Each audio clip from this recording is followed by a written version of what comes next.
Hey, let's face it, we all love to hear from the people that are tweeting that are our favorites. But what do you do about those active tweeters we'd like to hear from less?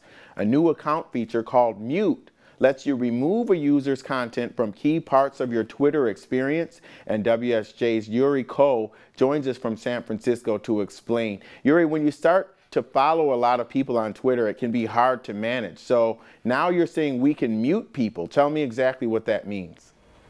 Exactly. So one of Twitter's key features is that you can hear everything that people are tweeting. However, that does amount to a lot of noise, especially for power users who are on it all day long. So this feature is actually very good for the power users who are on it all day long and want to maybe diminish some of the noise from people who may not be talking about things they particularly care about at that moment. So what the mute feature does is remove the selected accounts' content from your timeline for as long as you want. You can unmute them when you're ready to bring them back into your timeline. But when you mute them, this also means that you will not be getting notifications about their activity, but they will still be able to interact with your tweets, and they will not be notified that you've muted them. Okay, so it's cool that you call them power users, which is, in my opinion, a politically correct term. So how do social media sites like Twitter make decisions like this to make these kinds of features? Do they have focus groups asking them for it, or how do they decide?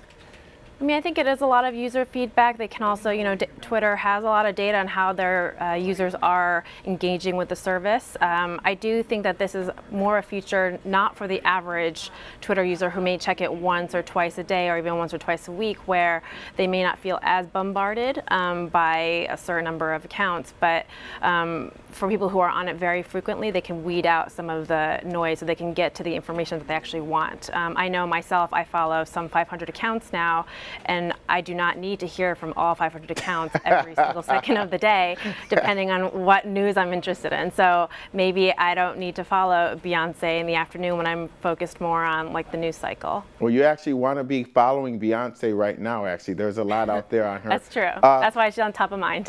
So is this available to everyone right now? It will be in a few weeks. So It is available to some, but not all. But it will be available on their iOS app as well as our Android and on the Twitter.com. Do you expect this to become a popular feature? Who knows? I know I plan to use it a lot. I know others have had pretty strong reactions to it. I think it is a welcome feature that it's just a nice option to have, I think. I think part of what Twitter's trying to do is give users more control over their experience. In the blog post that they published, they described it as editing the Twitter user experience, and this is just another step in giving them a little bit more of a control over all the information that's coming into their stream, some of which is great and others you may not need all the time. All right, Yuri, you're live from San Francisco. We thank you for coming on the News Hub. We'll see you next time.